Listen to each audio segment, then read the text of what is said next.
Hello and welcome to the channel. I'm your host, Deep Thought, and today we'll be thinking about social media. Is social media social anymore? Or has social media actually become anti-social media? How much time do we spend with loved ones, physically or actually talking to them, versus conversations, updates and basically stalking through the use of social tools? We can think about this topic in many ways, but today I will be thinking about it for you, or at least inputting my thoughts as I think deeply. Hold on to your seatbelt. Let's think about this.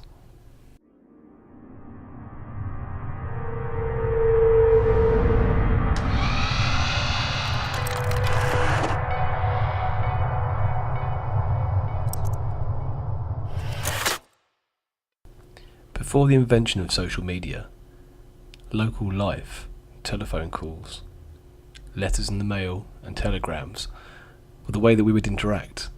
Moments were precious and people would take time to have meaningful relationships. The girl next door was often the dream, and actually the local village bar, social hall and notice board were key to survival in the then modern world. With the onslaught of internet, technology and the creation of email, things changed, became more on demand. Follow this with mobile phones, texting, and other technologies that followed thereafter. A huge buzz generated and people would actually become a lot more sociable through the use of tools. And obviously this followed through, when you think about it, into the business world, because they saw great ways of getting more value and becoming more dynamic than the old-fashioned paper, snail mail, faxing, etc. Now fast forward to the creation of MySpace. Yes, we've jumped a few items, but actually MySpace and its competitors at the time brought social media to the masses and allowed people to present themselves in the way they wanted to be presented, show themselves to a community of people potentially beyond those that they knew in their own light. You could be who you wanted to be. Some people took advantage of this, and obviously there are the risks which we all know and we're aware of. But some people used it as a tool to just show who they were. Others used it as a way to meet new people, and other people just generally found it very useful to connect with friends. This then led us in a very, very, very strange direction. We could be sociable and we could see each other without being together. This was a first for mankind. We've always had, at least in the modern times, basics like video conferencing in a workplace. But imagine this now at a home level. How does that impact me? What can I do with it? This is the uprise of social media. Follow it with Facebook, Twitter, and the more modern versions, Instagram, Snapchat, WhatsApp, etc. There's a whole toolset now which allows people just to be without being. Let's think about it deeper now. When you think about the situation, picture yourself being somebody who is extremely anxious socially. These tools open up a huge environment for you to be sociable without the risks and fears of rejection. They also allow you to build a social circle that doesn't necessarily exist. And if you think more and more about the condition that causes, it can take you to an extremely positive place. The connections you make to some people, no matter how unconnected they are extremely real. The more the tools developed, the more that video, imaging and other such things came to social media, even games that could be multiplayer. They opened up more and more your life to the internet and to your friends. The thing is, it's very easy to collect friends in social media. If you look at things like LinkedIn, the aim of the game is to be LinkedIn. It's not to be disconnected. It's not to be selective. From a business perspective, that form of social media gets you connected by the more people you know. Knowing someone 5 clicks down gets you the job. In social circles, knowing 5 similar people that you've never actually met and allowing them to look at your life builds your feeling of friendship. But these people wouldn't give you anything or wouldn't help you. But they will like your pictures and they will like your photos of you on holiday with your other friends. And they then tag themselves in as a friend. It's a strange condition when you think about it. The one downside to this, though, is that these extra tools almost broke privacy. Before social media, we would never want people we didn't know prying in our lives. The peeping Tom looking through our window was a negative. The person over-listening our conversation in a bar and commenting was a problem. This has changed. People begin to publicise themselves more and more as the things they want to be. People begin to take selfies, a term which until modern times never existed, and the only time self was mentioned was in a negative. You're being selfish. You're self-centred. Look at me, look at the photo I've taken myself. Social media has basically allowed you to publicise yourself, and as you think about it, make you more self-centred, but less selfish, because actually you're more interested in other people. But then when you think about it again, you're interested in other people to take more selfies of yourself to show you're doing the same thing or something better. It's an ironic coincidence when you think about it. I will take photos of myself so that my friends can see what I'm doing because they're my friends. But deep inside, I'm hoping that I get more likes and respect for the images I put up of myself to be liked better. People listening to this will think to themselves that I'm taking a particular viewpoint, but the viewpoint's an observation. Look at your social media account and find out if anyone's putting any pictures up that are not interesting. They're not of something excellent they're doing every day. People don't tend to truly live excellent every day, but the persona externally is, wow, look at me, my life is good. The fact is, social media has got extremely unhealthy. The model that it was made against, something which was about connecting people, has been lost. What it's about now is selling yourself, selling your story, and showing yourself in your best possible view.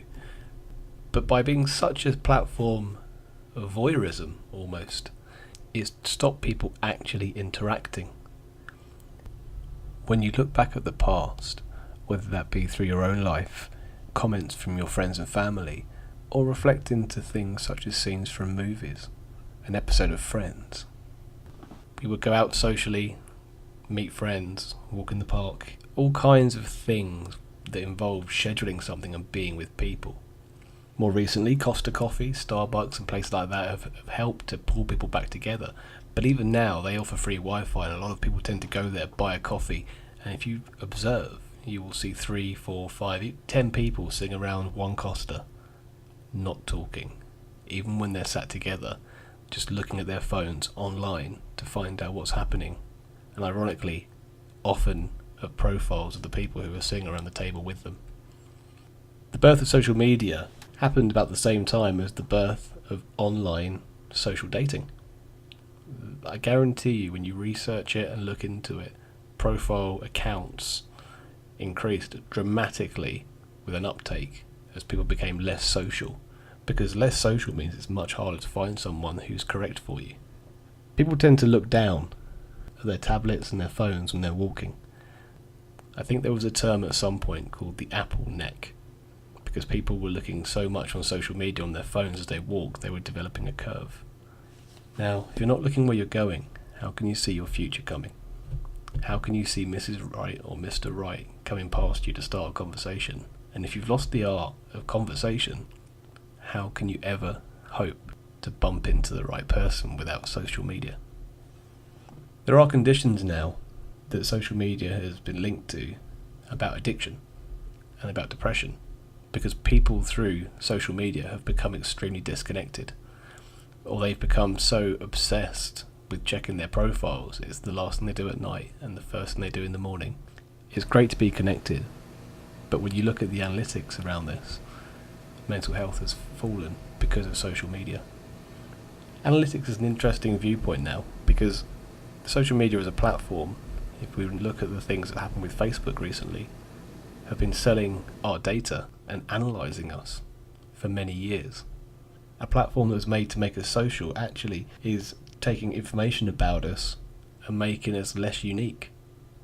We're just becoming statistics, targeted advertising, lots of things which were never part of the platform you subscribe to.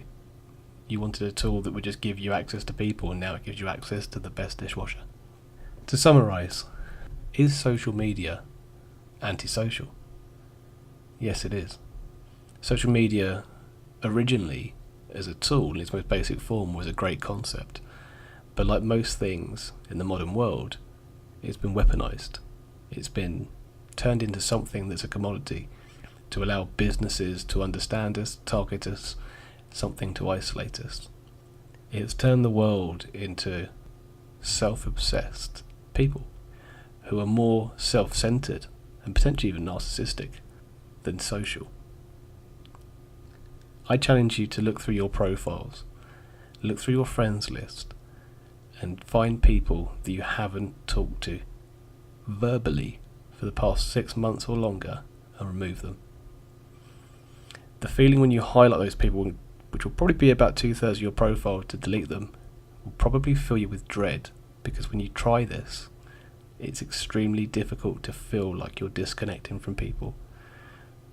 But the thought of actually not having seen somebody for that long and talk to them, really seeing them and talk to them, is friendship. You know, that miss and that want to see them is friendship. Having people you don't even know anymore, people who, when you were in your younger life, you would have classified as best friends, you probably still text and talk to and, you know, have regular conversations. Those acquaintances, though, who know everything about your life, think about the impacts of that. Privacy is important. Real relationships are important. The masters of conversation, the people who actually can go and make friends and who aren't afraid to turn in a bar and say, "Hey, what are you drinking? Looks really good." It doesn't have to be a come on, just a conversation. Connect with people, because it's a dying art form. These are purely my observations as I've thought about this. I sound committed to my comments because as I think in my mind, my inner monologue says these things. Personally, I have a social media account. Even this platform I'm talking to you now is a way to communicate to the masses. But friendship and communication, and actually being part of the world, is extremely important to survival. Don't look at your phone when you walk. Look around you and observe how many people aren't actually looking. Step out of the matrix. This is Deep Thought. Please click to subscribe and comment below on any topics you want thought about.